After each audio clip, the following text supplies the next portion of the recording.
Halo semua, hari ini Cikgu Chong akan kongsikan satu software yang sangat berguna apabila kita nak mengajar melukis garisan, sudut dan juga bentuk geometri. Jadi software tersebut bernama Starboard Software. Jadi anda boleh Google lah software ini dan anda boleh carilah ada laman yang dapat download secara percuma. Jadi tanpa melengah masa, saya akan tunjukkanlah macam mana kita gunakan software tersebut.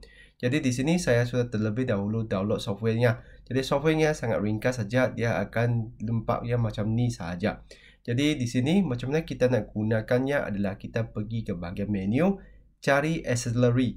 Jadi iaitu di bahagian bawah ni lah, tekan dia. Lepas tu you akan nampak ada kompas, protractor dan ruler. Jadi ada lain lagi yang anda boleh tawarkan sendirilah. Jadi anda boleh tekan ruler. Lepas tu pembarisian nampak macam ni. Jadi ada macam mana nak gerakannya, anda nampak ada tangan kan. Jadi apabila ada nampak tangan tu, anda boleh gerakkan dia lah. Dan warna kuning ini adalah untuk panjangkannya atau untuk pendekkannya.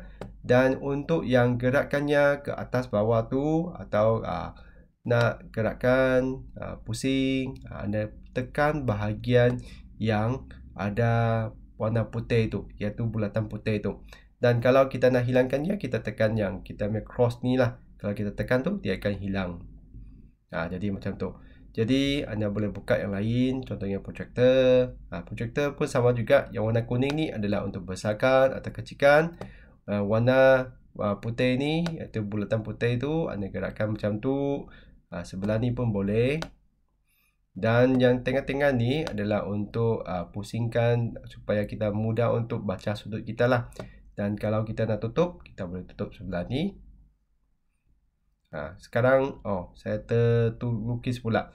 Jadi kalau lah kita terlukis, macam mana nak padam tu, anda pilih yang kita punya mouse tu dan tekan delete. Anda boleh delete dia. Jadi saya tunjukkan satu lagi, iaitu kompas. Okay, kompas kita tu, macam mana nak gerakannya, kita boleh letakkan tangan tu, dia akan gerak seperti kita tu. Lepas tu yang warna kuning ni adalah untuk buka besar kecil.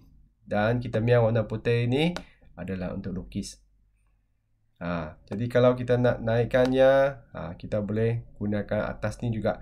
Kalau kita gerak atas tu, dia tidak akan lukis. Kalau kita gerakkan yang bawah ni, dia akan lukis. Macam tu. Jadi kalau kita nak tutup, kita tekan yang cross kita tu.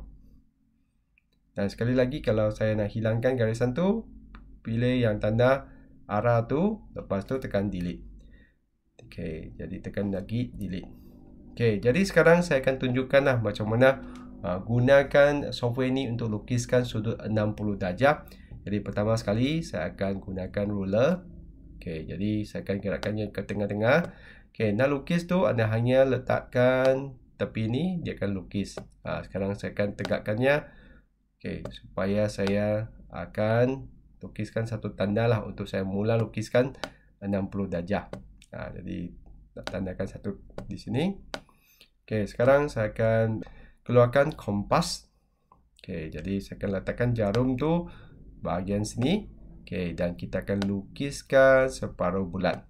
Okey, sekarang kita akan pindahkannya ke sebelah ni.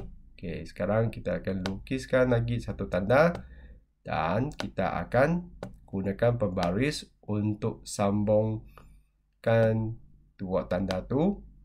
Okey, mula-mulanya memang akan ambil sikit masa lah untuk kita biasakan diri. Sebab benda ni kita kena belajarlah gunakannya. Terutamanya kalau kita nak ingin mengajar pelajar tu menggunakan laptop kita. Jadi lukiskan garisan tu. Okey, sekarang kita boleh sukat kita punya lukisan. Adakah dia tepat ke tidak? Gunakan kita punya protractor. Okey, letakkan kita punya sudut di sini. Sekarang gerakkan pula supaya mudah untuk baca. Jadi dia memang adalah 60 lah. Cumanya di sini lukisan kita tu gerakkan sikit. Okey, ada sudut keluar di sana 60. Jadi begitulah macam mana kita gunakan software ini untuk melukiskan sudut. Kalau anda rasa video Cikgu Chong ni membantu, jangan lupa untuk tekan like dan subscribe channel Cikgu Chong. Jadi begitu saja untuk perkongsian kali ini. Sekian, terima kasih. Kita jumpa lagi.